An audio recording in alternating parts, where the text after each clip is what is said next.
Bismillahirrahmanirrahim. Assalamualaikum warahmatullahi wabarakatuh. The phrase introduced, my name is Muhammad Iqbal Rifki, my nickname Iqbal. This morning I will discuss the matter on supervision, and later will be continued by my friend name is Yonanda Kumalasari. The phrase definition a good education supervision. Supervision come from two words, super and vision. Super can be interpreted as in fact that people who have invented. Meanwhile, vision is defined as foresightedness. So supervision can literally be interpreted as an advantage that people have to see far into the future. Jadi supervisi dapat berarti itu berasal dari dua kata, yaitu super dan visi. Dan dikatakan supervisi yaitu dapat diartikan sebagai pengawasan yang dilakukan oleh orang yang ahli atau profesional dalam bidangnya, sehingga dapat memberikan perbaikan dan peningkatan atau pembinaan agar pembelajaran dapat dilakukan dengan baik dan berkualitas. The second, tujuan supervisi.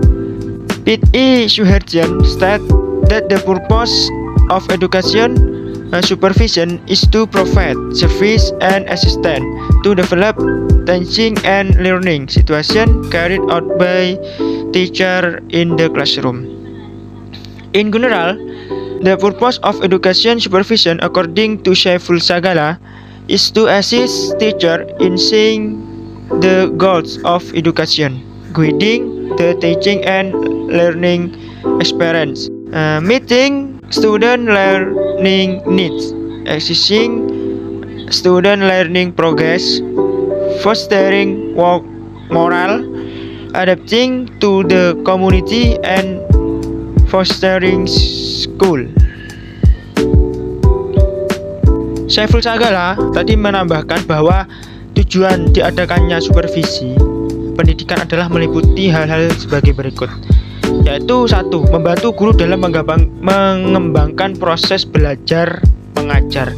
Jadi supervisi itu adalah suatu sistem yang nantinya bisa membantu guru dalam mengembangkan dan mencapai sesuai kurikulum yang telah ditargetkan. Terus yang kedua, membantu guru dalam menerjemahkan kurikulum ke dalam bahasa belajar mengajar. Ini berkaitan dengan yang satu. Terus yang nomor tiga, membantu guru mengembangkan staf sekolahan, yakni membantu guru dalam pencapaian tugas-tugasnya sehingga dapat menyampaikan atau mengembangkan proses belajar mengajar itu secara maksimal. Nomor tiga yakni actor of education supervision, yaitu pelaku supervisi pendidikan. Yang pertama yakni pengawas, yaitu pengawas sebagai penanggung jawab utama atas terjadinya pembinaan program sekolahan yang sesuai dengan jenis dan jenjang lembaga pendidikannya. Terus yang nomor dua, kepala sekolah, yaitu kepala sekolah berfungsi sebagai pengawas, pengendali, pembina, pengarahan, dan pemberi contoh kepada para guru dan karyawannya di sekolah. Terus yang nomor tiga, waka kurikulum, yakni yang mengurus semua urusan yang terkaitan dengan kurikulum dan pembelajaran.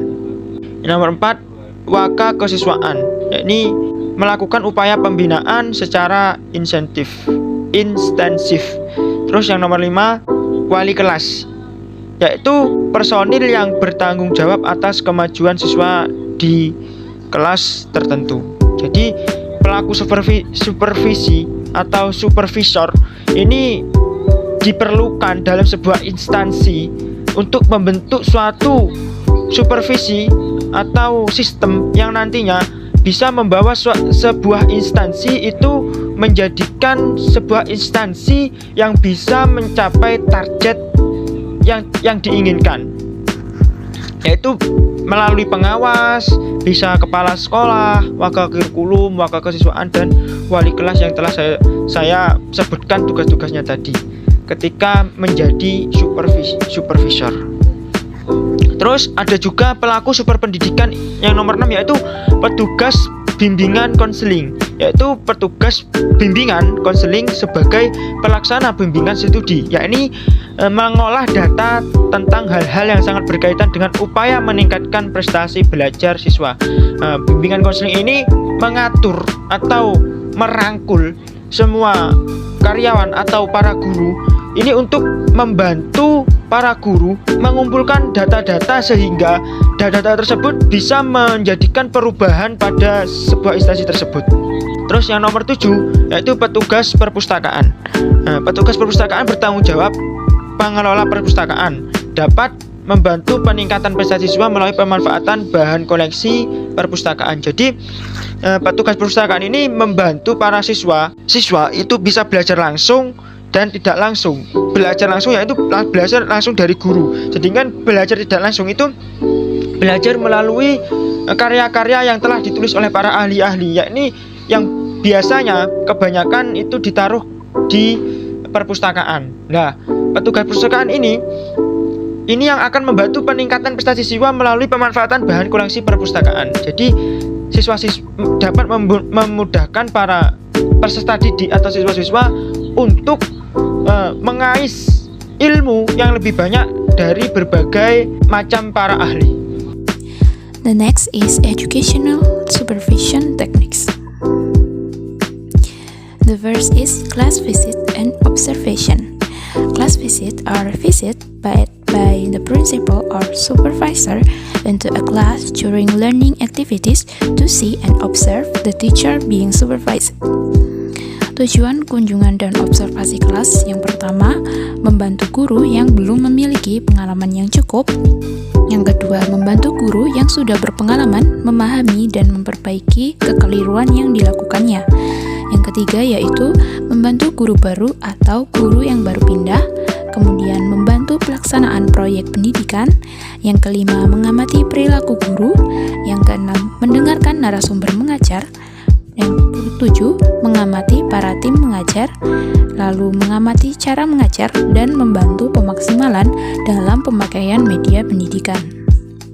The second is individual talk, personal meetings by supervisor to supervise teacher. The third is visiting other school to know the progress and the steps taken until the school is advanced.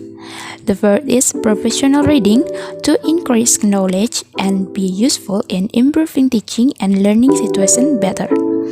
The next is self-assess. Teachers and supervisor assess each other weakness. Next, supervision using student.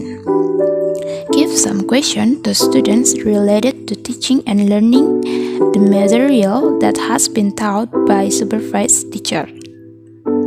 The next is orientation meeting for new teacher. Orientation meeting is a special purpose for new teachers to enter a new working environment. The next is group discussion. A meeting containing teachers and supervisor with the aim of exchanging information related to strategies for improving the quality of teaching. Next is symposium. Symposium is an activity that inviting education experts to discuss educational issues. And the last is learning demonstration. Learning demonstration is an activity carried out by professional teachers in the form of demonstrating effective teaching methods to other teachers. Dalam pelaksanaan supervisi, kegiatan akhir yang dilakukan oleh supervisor yaitu dengan tindak lanjut dan penyampaian laporan hasil kepada guru. Tindak lanjut supervisi dapat berupa yang pertama yaitu mereview kembali resume hasil penelitian. Lalu yang kedua, jika tujuan supervisi akademik serta standar pembelajaran belum memenuhi target, supervisor disarankan melaksanakan peninjauan ulang terkait dengan pengetahuan, keterampilan, serta sikap guru yang menjadi tinjauan pembinaan atau merancang kembali program supervisi akademik guru untuk masa depan selanjutnya. Berikutnya yaitu membentuk rencana aksi supervisi akademik selanjutnya, lalu mengimplementasikan rencana aksi yang telah dibuat pada masa selanjutnya. The next is approaches to educational supervision. Pendekatan supervisi pendidikan berfungsi untuk memudahkan supervisor mensupervisi guru yang bersangkutan dengan memilih pendekatan supervisi yang sesuai dengan kondisi lembaga yang bersangkutan, sesuai dengan masalah yang dihadapi dan tujuan yang akan dicapai.